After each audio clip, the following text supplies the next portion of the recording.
청년 정치인의 눈으로 정치권을 들여다보는 더 청년 정치 시간입니다. 이번 주 문제 정치 장면들 짚어보겠습니다. 시사평론가인 장해찬 서던포스트 정책실장, 고은영 제주 녹색당 운영위원장 나오셨습니다. 두 분 안녕하십니까? 안녕하세요. 반갑습니다. 네, 오늘 더 청년 정치 첫 번째 주제어 살펴보겠습니다. 네, 보여주시죠. 네, 첫 번째 주제, 추가 시간 60분.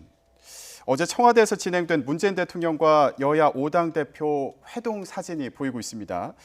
네, 이 주제어는 장해찬 실장님이 골라준 주제어인데요. 예, 장 실장님 얘기 먼저 들어보겠습니다. 사실 예. 네, 종합적으로 평가를 내리자면 우리 히딩크 감독이 한 유명한 말이 있잖아요. 나는 여전히 배고프다. 그 말이 떠올랐어요. 뭐 저녁 만찬을 대통령과 5당 대표들이 안 드셔서 그랬는지는 몰라도 어느 정도 예상했던 바 정도의 공동 발표가 나왔고, 사실 야당 입장에서는 추경이라던가 정부의 경제 정책에 대해서 좀 대승적으로 힘을 실어줬으면 좋겠다, 이런 아쉬움이 남고, 반대로 정부 입장에서는 이 모든 야당 대표들이 특사의 필요성에 대해서 이야기를 했습니다. 네. 정의당 심상정 대표를 포함해서 대일 특사만큼은 공통된 의견을 개진했음에도 불구하고 공동 발표문이나 대통령 발언 중에 그 부분에 대한 확답은 나오지 않았습니다. 다소 애매모호하게 적극적인 외교적 해법을 촉구하겠다, 이런 정도의 발언만 나왔기 때문에 네. 야당은 야당대로 또 대통령은 대통령대로 뭔가 더 줄 수 있는 것들을 화끈하게 풀지 않고 좀 예상하는 정도의 대화만 했기 때문에 지켜보는 국민들은 아직까지 배고픔을, 허기를 느끼지 않을까 싶은 그런 회담이었습니다. 네, 좀 갑갑한 부분이 있었다, 이렇게 평가를 해주셨는데, 고은영 위원장님은 어떻게 보셨나요? 일부 동의합니다. 지금 1년 4개월 만에 만났는데요. 더 자주 만나셔야겠다라는 생각을 합니다. 한술 이렇게 한 숟가락에 배부를 수는 없다라는 생각을 하고요. 그리고 정동영 대표께서 회담이 종료된 후 회담에서 대통령에게 힘을 실기 위한 자리다라고 이제 규정을 하신 이야기가 있는데요. 네. 어느 정도 이 부분에 동의를 하고 있습니다. 정부에 명확하게 문제 해결의 주도권을 주는 자리였고, 또 이렇게 국가 리더와 우리 정당 대표들이 모였다는 것을 대외적으로 보이는 것만 해도 굉장히 큰 성과였던 그런 자리다라고 생각을 하고요. 네. 이제 국민들 입장에서는 지금 불매운동 열심히 벌이고는 계시지만 사실 많은 기업들이 피해를 볼 것이라고 누구나 다 예상을 지금 사실은 하고 있습니다. 이 과정에서 지금의 이 회동이 사실 국민들의 마음을 좀 안정시키고 안심시킬 수 있었던 제스처였다. 그런 차원에서 좀 크게 생각을 하고, 마침 청와대 강기정 정무수석도 좀 같은 생각을 하셨던 것 같습니다. 일본 경제 보복의 칼날 앞에 정치가 작은 역할을 하는 순간이다라고 좀 이야기를 하셨는데요. 이게 좀 인상 깊고, 이제 좀 앞으로는 이번 회담에서 좀 짧게 나왔었던 각 정당 대표들마다 뭐 경제 현안, 노동 현안 이런 부분들을 조금 나눴었는데요. 이런 것들을 잘 버무릴 수 있는 그런 회담들이 앞으로는 종종 일어나기를 바랍니다. 첫 번째 자리였던 만큼 앞으로 기대되는 부분이 또 많이 있다, 이렇게 말씀해 주신 걸로 이해가 됩니다. 그렇다면 그런 앞으로의 역할도 중요할 텐데, 어제 합의했던 것 중에 하나가 비상협력기구를 설치하기로 한 겁니다. 어떤 역할을 할 수 있을까요, 여기에서? 사실 이런 부분은 손학규 대표는 조금 원로들의 모임을 만들자 제안을 했고, 황교안 대표가 국회가 참여하는 민간정 협의회를 만들자, 이 제안을 버무린 절충안으로 보여요. 네. 이 부분에 있어서만큼은 합의를 했다는 부분 칭찬해 주고 싶고요. 지금 사실 단기적인 어떤 대응 방안으로 일본과의 경제 분쟁이 해결될 문제는 아니지 않습니까? 그리고 아베 정부를 보게 되면 참여연 선거가 끝나도 추가적인 규제를 할 가능성이 높다고 정의용 안보실장이 어제 말을 하기도 했습니다. 7월 30일이나 8월 1일쯤에 화이트리스트 제외 조치가 있을 것 같다는 발언도 나왔죠. 그런 점에서 본다면 우리 정부가 정부, 정치권, 시민사회가 하나가 되어서 중장기적으로 어떤 우리 소재 산업의 독립을 꾀할 수 있는 그랜드 플랜을 세우는 협의체 발족은 상당히 의미가 있는데, 이러한 협의체들 제가 정치권 근처에서 많이 지켜보면 예산 먹는 기구로 전락하는 경우가 사실은 많습니다. 네. 그렇지 않도록 정말 실질적인 권한을 가지고 뭔가 힘도 주고 책임도 주는 그러한 협의체가 되어야만 합의에서 끝나지 않고 예산 먹는 기구로 끝나지 않겠다. 네. 앞으로 갈 길이 훨씬 더 멀다는 말씀을 드리고 싶고, 제가 처음에 계속 배고프다는 이야기를 했었는데 배가 불렀으면 좋겠거든요. 그런 점에서 손학규 대표가 이 영수회담의 정례화를 제안했습니다. 고은영 위원장님 말씀처럼 첫 술에 배부르기는 쉽지 않겠죠. 그런 만큼 두 술, 세 술 계속 뜰 수 있도록 네. 뭐 계절에 한 번 또는 6개월에 한 번이라도 당 대표 모두와 대통령이 정기적으로 만나는 자리, 정례화를 시킨다면 네. 앞으로 일본 문제 외에도 우리 정치권 여러 현안을 해결하는 데 큰 도움이 되지 않을까 싶습니다. 네. 대통령과 여야 대표들이 자주 만나야 된다는 건 두 분 생각이 다 비슷하신 것 같아요. 네. 그런데 이 부분은 좀 생각이 다르지 않을까 싶은데 추경과 관련된 내용은 어제 그 발표문에서 빠졌습니다. 예, 네. 이 부분은 어떻게 보시나요? 사실 회담 초반에 문재인 대통령께서 오늘의 자리는 이렇게 일본과의 분쟁에 있어서 장단기 과제를 어떻게 해결할 것인지 머리를 맞대는 자리다라고 분명히 얘기를 하시고 또 하나 이야기를 했습니다. 그리고 가장 이를 현실적으로 봉합할 수 있는 첫 번째 단계로 추경의 통과를 이제 여러 번 이제 강조를 했는데요. 사실상 두 가지 과제라고 회동에 있어서는 두 가지 과제가 올라와 있었다. 근데 한 가지가 좀 빠졌다라는 생각을 합니다. 맨 처음 장해찬 실장께서도 그 부분을 좀 지적을 하셨던 것 같은데요. 매우 좀 아쉽다는 생각을 하고요. 비상협력 기구 설치 자체는 저는 굉장히 좋은 선례가 될 것이다. 건강하게 운영을 하는 이 향후의 과제들이 남겨져 있는데 지금 자유한국당을 비롯해서 좀 추경을 굉장히 막고 있는 지금의 국회 상황도 그렇고요. 국회가 얼마 남지 않은 과정에서 이렇게 대통령이 10여 차례 이상 회동 내에서 추경을 통과시켜야 된다라고 이야기를 했음에도 채택되지 않은 이런 부분들은 국민적인 좀 불행에 가깝지 않나라는 생각이고 여기에서 사실 회동 자체가 지금 자유한국당이 한번 거부를 했었지 않습니까? 그렇다가 이번에 성사가 됐었는데 여기에서 좀 더 전향적인 태도가 필요했던 것이 아닌가라는 생각을 합니다. 저는 사실 황교안 대표가 양보를 할 만큼 했다고 봅니다. 기존에 요구하던 것은 3+1 회담이었고 청와대에서 제의했던 게 5+1 회담이었거든요. 근데 이번에는 형식과 조건에 구애하지 않고 만나겠다면서 1대1 회담을 빼버렸어요. 사실상 황교안 대표 입장에서는 회동에 가기 전에 이게 오히려 황교안 대표를 압박하는 5대1 구도가 역으로 될까 그런 부분에 대한 우려가 많았는데 정치적으로 그 부분은 잘 극복을 한 것 같고요. 추가적인 1대1 회담을 막 고집하진 않았잖아요. 네. 그런 부분에서 조건 없이 이 5당 대표들과 함께하는 영수회담 자체가 자유한국당 나름의 양보였다. 그리고 추경 같은 경우 제가 서두에 언급했지만 대승적으로 합의해줬다면 저도 훨씬 만족스러웠을 겁니다. 그러나 정부의 양보는 과연 무엇이었는가? 모든 야당 대표가 건의한 특사에 대해서마저도 똑부러지는 답을 해주지 않았고 바른미래당이나 자유한국당, 원내 교섭단체 두 당이 요구하는 외교 라인의 경질 등에 대해서도 정부는 여전히 그럴 수 없다면서 외교 라인을 비호하는 데 급급한 상황입니다. 이런 상황에서 지금의 아쉬운 이 공동 발표 결과가 오로지 한국당이 황교안 대표가 양보를 안 해서다라고 결론 짓는 것은 저는 조금 일방적인 시각이라고 생각을 합니다.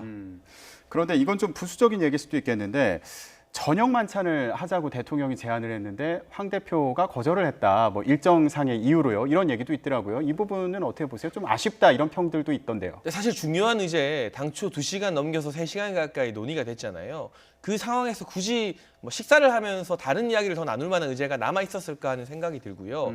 물론 밥 먹는 거 매몰차게 거절하는 게 좀 그렇다는 국민들 의견도 납득할 만합니다. 그러나 사실 어제 같은 경우 황교안 대표 추후 일정을 보니까 다름 아닌 고 정두원 의원의 빈소에 조문을 가셨습니다. 그러한 일정 등이 예고되어 있었던 바 뭐 어쩔 수 없는 선택이 아니었나 싶습니다. 앞으로 여야 대표들과 그리고 대통령 간에 또 자주 그런 만나는 자리가 있다면 괜찮지 않을까 이런 생각도 해봅니다. 자, 다른 질문 좀 더 드릴게요. 어제 청와대 회동에서 저희가 그 기사로도 전달은 해드렸는데 한일 군사정보보호협정 파기 제안도 나왔다 이렇게 전해지고 있습니다. 관련된 발언이 있는데 듣고 얘기 나눠보겠습니다. 우리 정부는 한일 군사정보보호협정 파기를 진지하게 검토해야 한다고 생각합니다. 한국과 안보 협력을 하지 않겠다는 일본에 어떻게 군사정보를 제공할 수 있나 이런 반문을 하지 않을 수 없습니다. 화이트리스트에 제외한다는 것이 엄중한 의미가 있다는 것을 경고해야 된다. 이렇게 되면 경제보복 조치 선을 넘어서서 한일 관계의 근본을 건드리는 거다. 그러니까 안보상 신뢰할 수 없는 국가가 돼버리는 거잖아요. 그런 조건이라면 지소미아가 연장이 무슨 의미가 있겠는가 하는 것을 오늘 청와대에서 심각하게 야당 대표들이 거론했다는 겁니다. 네, 심상정 정의당 대표의 발언 그리고 이어서 정동영 민주평화당 대표의 발언까지 들어봤습니다.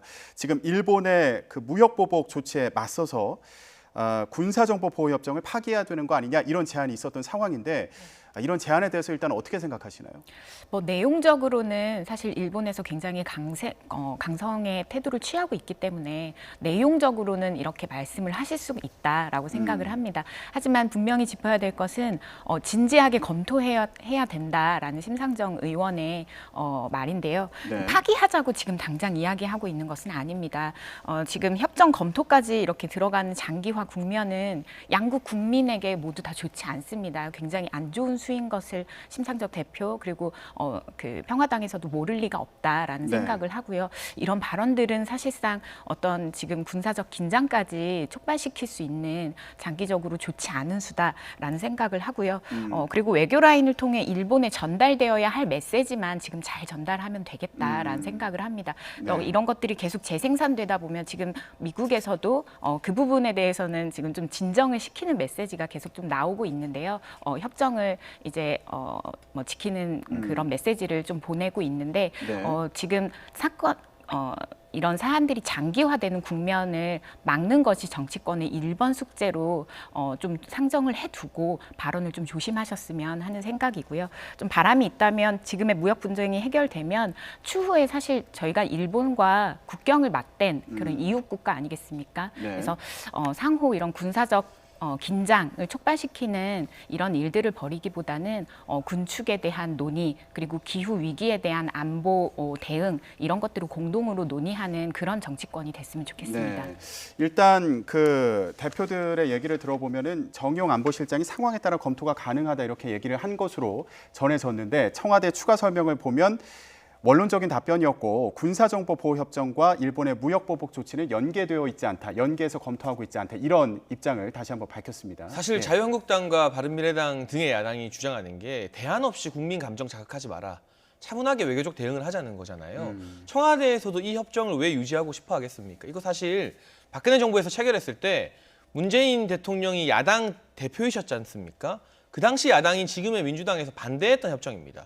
근데 정권 밥 잡으니까 이 협정을 이어갔어요. 네. 그만큼 우리 차원에서도 필요한 협정입니다. 사실 이 한일 군사 정보 협정을 통해서 어떤 정보가 오가는지 국민들 잘 모르실 거예요. 제가 세부 내용을 지켜보니까 일본은 우리에게 정보 수집 위성 5기, 이지스함 6척, 조기 경보기 17대, 해상 초계기 77대 등의 고급 자산을 이용한 영상 자료를 제공합니다. 우리가 제공하는 정보는 무엇이냐? 탈북자들, 북중 접경 지역의 휴민트, 인적 정보 자원, 그리고 이 남북 군사 분계선의 감청 자료 등을 제공합니다.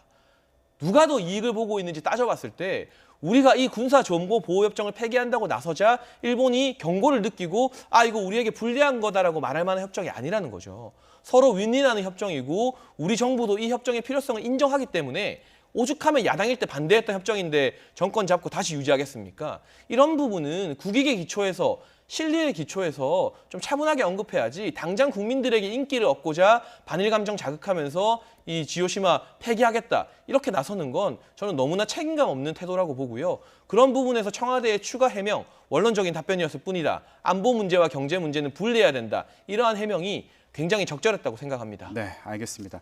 쉽게 파기하기는 좀 어려운 협정 아니냐 이런 설명이었고요. 자, 일단 정치권이 머리를 맞댄 만큼 일본의 무역 보복 조치에 대한 대응 방안 어떻게 나올지 계속 지켜보겠습니다. 자, 더 청년 정치 이제 두 번째 주제어 보겠습니다. 보여주시죠. 네, 두 번째 주제어는 지금입니다. 예, 박영선 중소벤처기업부 장관과 최태원 SK그룹 회장의 사진과 그리고 대화 내용이 나와 있습니다. 두 분이 함께 골라주셨는데 자, 고은영 위원장님 얘기 먼저 들어볼까요? 이게 어떤 상황인가요? 네, 지금 44회 대한상의 제주포럼에서 지금 박영선 중소벤처기업부 장관 아니시겠습니까? 좀 얼마 되지 않았는데요. 장관께서 지금의 어떤 이런 소재 산업의 위협 속에서 사실상 대기업이 중소기업의 이런 불화수소를 산다든지 하면서 좀 대처를 빨리 해야 되는 것이 아닌가라는 식으로 좀 강한 압박의 메시지를 좀 먼저 이렇게 했습니다. 여기에 대해서 SK그룹 회장이 이제 품질의 문제다라는 이런 형태의 발언을 했는데 했는데요. 네. 전 사실 여기서 장관의 발언이 적절한 시기에서 나온 부분인가 좀 지적을 하고 싶습니다. 지금 청와대에서 회동도 장단기 과제를 구분해서 이렇게 좀 진행을 했었는데요. 지금 대기업들이 쌓아놓은 뭐 사내 유보금 아무리 뭐 880조 넘고 그리고 중소기업들 지금 추경도 통과 안 돼서 힘든 상황이지만 그럼에도 좀 국가 분주행으로 인해서 대기업도 사실 지금 피해를 볼 수 있는 상황이 아니겠습니까? 네. 여기에서 분명한 좀 입장이 그 대기업을 압박하는 이런 방식이 아니라 상호 상생의 협력을 하자라는 그런 메시지로 좀 갔었어야 되는 것이 아닌가. 때와 네. 장소를 좀 가렸어야 할 필요가 있었다 생각합니다. 장단기 과제를 좀 구분해서 접근해야 되는 거 아니냐 이런 지적이셨는데 그 박 장관이 나중에 페이스북에 이렇게 올렸다고 하더라고요. 그 첫 술에 배부를 수 있을까요? 20년 전부터 함께했다면 어땠겠느냐 이런 취지의 말을 남겼다고 합니다. 예, 어떻게 보십니까? 근데 저는 말씀하신 내용에 상당 부분 동의하는 게 단기 대책과 장기 대책 구분해서 이야기해야 되는데 너무 뒤섞여 있고요. 그리고 장기 대책 차원에서 이제부터라도 중소기업 키우고 국산화 투자해야 되는 건 맞죠. 그러기 네. 위해서 정부 예산 지원도 필요하고 그런데 지난 20년 동안 그런 부분이 잘 이루어지지 않았던 책임을 지금 가장 큰 피해를 보고 있는 기업들에게 전가하는 것은 관련 부처 장관으로서 뭐 전문성뿐만 아니라 정치인도 책임지는 자리잖아요. 네. 어떤 정치적 분쟁에서 초래된 사태의 책임을 왜 민간 기업에게 돌리는지 좀 책임성이 결여된 발언이 아닌가 싶고요. 사실 국내에서 이러한 불산이나 관련된 재료들을 생산하려는 시도가 있어 왔습니다. 네. 그런데 2012년도에 구미의 불산가스 누출 사고 등 불행한 사고가 있으면서 지금의 더불어민주당이 주도적으로 환경 규제를 매우 높은 수준으로 끌어올리는 데 일조했습니다. 그렇기 때문에 국내 공장을 짓고 투자를 하고 싶어도 이러한 환경 규제, 산업 규제 때문에 대기업의 소재 산업 진출이 어려웠던 부분이 있어요. 사실 이런 환경 규제 무조건 나쁘다고 말할 수 없지만 어쨌든 인과관계를 살펴보게 되면 본인들이 야당일 때 열심히 반대해서 공장 못 짓고 투자 못 짓고 이렇게 규제를 잔뜩 올려놓았으면서 이제 와서 왜 우리 국내 제품, 국내 재료는 안 되는 거냐고 물어본다면 이 질문을 듣는 기업 입장에서는 얼마나 황당할까. 저는 최태원 회장이 상당히 순화해서 답변한 거라 생각하고요. 지금의 이런 발등에 불똥이 떨어진 탓을 기업에게 전가하려고 하기보다는 단기 대책대로 또 장기 대책대로 본인들 스스로 책임지면서 대안을 제시하는 모습을 장관과 정치인들이 보여줘야만 할 것입니다. 네, 기업에게 책임을 돌려서는 안 된다 이런 말씀으로 이해가 되는데 역시 장단기 과제를 좀 구분해서 접근해야 되는 거 아니냐 이런 부분에서는 두 분이 같은 얘기를 해주신 거로 보입니다. 그렇다면 간단히요. 지금 현재 일본 수출 규제가 계속 문제가 되고 있는 상황인데 정부의 대응 방안은 어떤 식으로 나와야 된다고 생각하시나요? 지금 뭐 비상기구부터 지금 장단기 과제들이 사실 20여 년 전부터 그 장관 말씀대로 계속 제기가 되어 왔던 부분들이지 않습니까? 이제 네. 말만 하지 말고 실행 버튼을 정부에서 눌러야 된다라고 생각을 하고요. 아까 규제 말씀하셨습니다. 규제를 완화하는 방식이 아니라 대기업이 사내 유보금을 푸는 방식으로 그래서 R&D 투자를 하는 방식으로 해결되어야 한다라는 생각을 하고요. 그리고 저는 더 장기적인 문제를 이제 수십 년간 이런 대외 의존도 이런 부분들에 대한 과제 발굴은 수십 년간 있어 왔다고 생각합니다. 네. 이제 더 나아가서 과연 이렇게 핵심 산업이 우리나라의 경제를 좌지우지할 정도의 산업 구조를 우리가 계속 가져가는 것이 맞는가라는 것에도 청와대가 좀 숙제로 안았으면 하는 그런 생각이고요. 지금 전 세계적으로 기후 위기가 가속화되면서 전 세계가 산업 다이어트 중입니다. 적절한 규모의 그 나라의 경제 상황들 그리고 산업 규모들 그리고 거기에서의 고른 분산 이런 것을 지금 또 하나의 과제로 발굴을 해야 되는 그런 2019년도가 아닌가라고 청와대에 좀 전하고 싶습니다. 네, 정부가 풀어야 될 과제가 상당히 많네요. 예, 장 실장님 어떻게 보세요? 좀 짧게 말씀드리면 장기 과제 다 동의하실 겁니다. 이제부터라도 국산 기업들 키워야 되는데 그러기 위해서는 대기업이 R&D 예산 많이 투자해야 돼요. 그러나 투자를 위한 요인을 좀 적극적으로 마련해야겠다. 뭐 R&D 예산이 집행될 때 적극적인 세제 혜택을 준다던가 이런 부분은 관련 부처에서 이미 논의하고 있는 것 같고요. 단기 대책이 결국 중요할 텐데 외교적 해법으로 풀어야 됩니다. 그러기 위해서는 우리가 지금 우리의 입장만 고수할 게 아니라 일본도 일본의 입장만 고수할 게 아니라 결국에는 조금씩 양보하면서 중간 지점을 찾아야 되거든요. 근데 우리 정부의 입장은 피해자의 동의가 우선이라는 겁니다. 1+1 민간 기금으로 재단을 만드는 것은 피해자들이 동의했기 때문에 우리가 일본에 제안할 수 있었잖아요. 물론 일본에서 거절했지만 이 외에도 추가적인 방안, 우리 정부가 참여하는 1+1+알파라는 방안이 언론에 또 보도된 바 있죠. 이런 방안에 대해서 정부 당국자들이 일본과 대화하는 동시에 이 강제징용 피해자분들과 자주 만나면서 또 어떤 제3의 해결책이 있을지 이 피해자분들을 설득하고 피해자분들의 목소리를 좀 더 들으면서 좀 자주 만나는, 그래서 우리 측에 일본에 내밀 수 있는, 또 국제사회에 우리가 보여줄 수 있는 다양한 카드를 확보하는 게 먼저겠다. 그러기 위해서 일본 TF를 만드는 것만큼 이 피해자들과 대화하는 TF도 좀 빨리 신설이 되어서 대화를 해야 될 필요가 있지 않겠나라는 생각이 듭니다. 네, 알겠습니다. 피해자들과의 대화도 중요하다 이런 말씀 해주셨는데요. 정부의 대응 방안 앞으로 어떻게 나오는지 지켜보겠습니다. 네, 세 번째 주제로 넘어가 보겠습니다. 네, 선택의 미로 심상정 정의당 대표 그리고 이해찬 민주당 대표의 모습이 나오고 있습니다. 고은영 위원장이 골라주신 내용인데 일단 저는 이 선택의 미로라는 제목에서 한참을 좀 고민을 했거든요. 예, 무슨 상황인지 설명 부탁드립니다. 네, 정의당 심상정 새 대표시죠. 네, 선출된 뒤에 각 당 대표와 인사 나누는 자리가 이어졌습니다. 그 상황에서 이제 민주당 이해찬 대표께 정개특위 위원장이 정해졌냐라고 물은 건데요. 사실 지난달에 자유한국당이 국회에 복귀하는 조건으로 사개특위 정개특위 위원장이 교체하는, 합의해서 교체하는 것이 좀 조건으로 해서 좀 들어오게 됐었는데 사실상 정개특위 위원장이었던 심상정 대표 당사자에게는 어떤 그 통보의 형태로, 사실상 해고의 형태로 이것들이 좀 정리가 됐었는데요. 이건 매우 안 좋은 배신의 정치의 하나의 선례였죠. 네, 그래서 배신당한 당사자가 돌아와서 배신한 당사자에게 그래서 일은 제대로 되고 있는가라고 묻는 그런 상징적인 장면이었다라고도 생각이 듭니다. 동시에 심상정 대표께서 국민들을 대신해서 그렇게 배신의 정치를 통해서 합의된 지금의 국회가 과연 추경은 통과시켰는지, 입법은 얼마나 통과가 됐는지, 일들은 제대로 하고 있는지라고 묻는 그런 장면이었다고도 생각합니다. 그런데 민주당에서도 또 정개특위 위원장을 맡은 걸 두고 이것도 이제 의미가 있다. 앞으로 각오를 갖고 이제 이 위원장직에 임할 거다 이런 얘기도 있거든요. 사실 민주당 내부에서는 사개특위 맡고 싶은 여론이 상당히 컸습니다.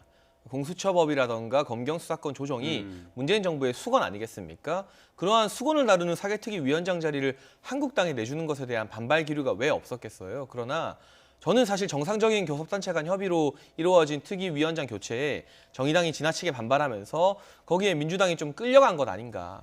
사실 총선도 1년 남짓 남았는데 더불어민주당 집권 여당입니다. 언제까지 정의당과 같은 군소야당에 이렇게 끌려갈 것인지, 그런 부분 민주당 당원들이 답답함을 느끼는 분들도 여론에 상당히 있었습니다. 그 부분에서 고육지책이지만 아쉽겠다라는 평이 조금 나올 것 같고요. 정개특위 위원장 홍영표 전 원내대표가 됐는데 홍영표 의원 같은 경우는 패스트트랙 국면을 이끌었던 당사자죠. 그래서 정의당에서는 환영하고 있지만 한국당 입장에서는 방금 전까지 극한의 대립을 했던 당사자가 위원장이 된 셈입니다. 정개특위에서 진정성 있는 합의를 바란다면 저는 적절한 인사는 아니었던 것 같다는 평을 생각해서 지우기 어렵습니다. 네, 일단 아까 사진을 보면서 뭐 그런 평들이 있었습니다. 심상정 이제 신임 대표 같은 경우에 심기가 참 불편해 보인다 이런 평도 있었는데 일단은 홍영표 전 원내대표가 정개특위 위원장을 민주당에서 맡게 됐는데 이게 결국에 패스트트랙 안건으로 지정된 선거제 개편안을 잘 처리하겠다는 그런 각오를 보여주는 거다 이런 평가도 있거든요. 이 부분은 어떻게 보십니까? 한편으로는 그 말이 맞고 말씀하신 대로 자유한국당의 입장, 그러니까 협상의 대상자의 입장에서는 좀 불편한 측면이 있죠. 그리고 민주당이 이렇게 정의당을 배신한 그 장면들을 모든 국회, 모든 국민들이 봐왔지 않습니까? 어떻게 신뢰를 할 수 있을 것인가라는 생각도 사실 드는데 이런 저의 인상평가와 국회의 작동 방식은 달라야 한다라고 생각을 하고 있습니다. 또 이제 사실 저는 패스트트랙 과정에서 이제 동물국회의 죗값을 치러야 할 시간들이 계속 다가오고 있지 않습니까? 저는 계속 그 홍영표 대표께서 협상에 무게감을 두고 이제 정개특위에 임하겠다라는 이런 인터뷰들을 지금 계속 하고 계시는데요. 협상의 카드를 꺼낼 때인가, 협상이 아니라 지금 좀 더 강한 지금 정의당과 손잡고 평화당과 손잡고 좀 더 강한 메시지, 강한 부분의 내부 투쟁을 통해서 선거제 개혁을 좀 진행을 해야 되는 것이 아닌가 이런 생각을 합니다. 네, 알겠습니다. 선거제 개편안 그리고 패스트트랙 안건으로 지정된 다른 그 법안들과 관련해서도 앞으로 국회에서 논의가 계속 진행될 텐데요. 자, 사개특위와 그리고 정개특위 위원장이 바뀌었습니다. 앞으로 어떤 논의가 진행될지 계속 지켜보도록 하겠습니다. 다음 주제로 넘어가 보겠습니다. 다음 주제, 보겠습니다. 어떤 이의 귀환이라는 제목입니다. 망언 논란으로 당원권 정지 징계를 받았던 김순예 의원이 최고위원으로 복귀한 걸 두고 논란이 됐습니다. 네, 이 주제 역시 고은영 위원장이 골라주셨는데, 자, 김 의원의 복귀 어떻게 보셨나요?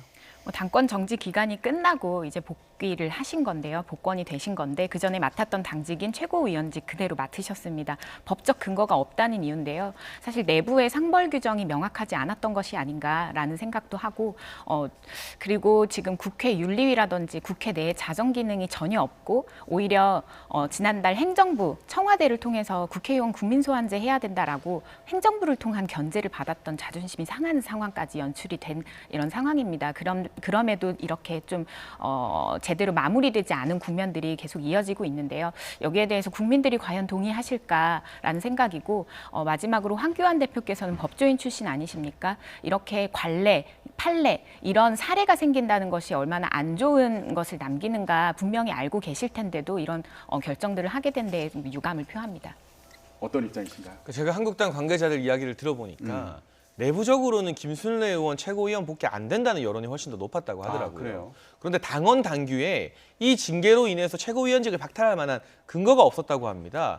일각에서는 사무처에서 보고를 했는데 황교안 대표가 묵살했다. 이건 사실 틀린 이야기라고 박맹우 사무총장이 직접 기자들에게 또 백브리핑 한 것으로 알고 있고, 사실 이 정당이 대표 마음대로 움직일 수 있는 기구가 아니거든요. 당원 당규라는 법적인 근거 하에서 움직여야 되는데 사실 처음에 징계가 약했다는 비판 한국당 뼈아프게 받아들여야 할 것이고, 그렇다면 지금부터라도 당원 당규 개정 작업을 통해서 이런 식의 징계를 받은 의원이 최고위 당직자로 복귀하는 것을 막게 하는 그러한 보완 장치가 필요해야겠다.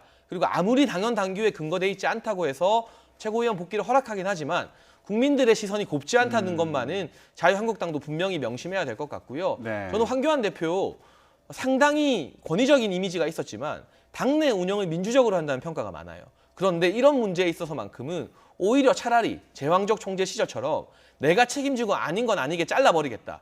이렇게 당원 당규에 없더라도 좀 과감하게 확 쳐내는 그런 모습 보여준다면 오히려 국민들의 더 많은 지지를 받지 않을까 하는 아쉬움도 듭니다. 네, 알겠습니다.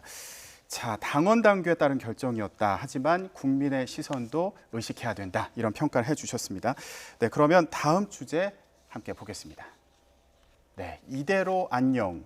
물음표가 붙었습니다. 네, 나경원 자유한국당 원내대표의 발언이 지금 들어있는데 내일 본회의, 그러니까 이게 어제 있었던 발언인데요. 내일 본회의 어렵다. 7월 임시국회 안 한다. 이렇게 얘기했습니다. 오늘 지금 상황도 비슷한 것으로 보이는데 장해찬 실장님이 골라주신 주제입니다. 국회 공전이 계속 길어지는 분위기예요. 네, 오늘 오전에 원내대표 협상도 일단은 결렬된 상태이고요. 지금 여당에서는 추경 이야기 정말 끊임없이 하고 있잖아요. 이 추경을 받아주는 조건으로 한국당과 바른미래당 원내교섭단체가 두 가지 조건 내걸었습니다. 정경두 국방부 장관의 해임 건의안 결의하기 위해서 본회의 일정 이틀로 늘리던가, 이틀은 이제 무산됐기 때문에 원포인트로 하자. 또는 이 목선 사태에 대한 국정조사를 받아라. 두 가지 다 받아라는 게 아니라 둘 중에 하나만 받아줘도 추경 예산 심사 바로 하겠다는 겁니다. 그런데 그렇게 추경이 중요한데 이렇게 나라 경제가 어려워지고 내년도 특히 올해 경제 성장 전망률 수치가 2% 초반으로 다 하락하고 있는데 한은에서도 발표했고요. 이 상황에서 국정조사 떳떳하다면 왜 못 받는 건지, 그리고 정경두 국방부 장관 해임 건의안 결의해도요. 과반 안 넘으면 무산되고 과반 넘어도 대통령이 거부하면 끝입니다. 그거 결의된다고 당장 해임을 할 수 있는 게 아닙니다. 그런데 왜 그 두 가지 중에 하나도 못 받겠다면서 그토록 시급하다는 추경 처리하자는 국회를 안 열겠다는 것인지, 저는 이 협상을 안 하겠다는 더불어민주당의 입장이 이해가 안 돼서요. 사실 이인영 원내대표께 한번 질문을 하고 싶은 심정입니다. 네. 근데 사실 지금 빈손국회 되는 거 아니냐 이런 전망들이 나오고 있는데 여야 모두에게 부담이 되는 상황이지 않을까 싶습니다. 지금 상황 어떻게 보고 계신가요? 전 약간 제주의 이야기를 하고 싶습니다. 정경두 장관께서 공군 참모총장 시절에 제주에 방문해 몇 년 전입니다. 제주에 방문해서 제주의 제2공항에 공군 기지를 짓겠다라고 이야기를 했습니다. 그런 계획을 가지셨던 분이 지금 국방부 장관인 것은 제주도민들에게 재앙과도 같은 커다란 불행입니다. 하지만 저의 이런 마음과 제주도민의 입장 이것들을 떠나서 이렇게 장관의 해임안 같은 것들이 국회 가동의 조건이어서는 안 된다. 국회는 국민에게 선출된 사람들로서 국회의원들이 일을 하는데 조건을 붙여서는 안 된다라는 생각을 하게 됐습니다. 네, 알겠습니다. 지금 국회도 올스톱 상태인 그런 상황인데 국민들이 지켜보고 있습니다. 국회에서 어떤 해법이 나올지 저희도 같이 지켜보도록 하겠습니다. 청년의 눈으로 보는 정치, 더 청년 정치. 오늘 말씀 여기까지 듣겠습니다. 두 분 고맙습니다. 감사합니다.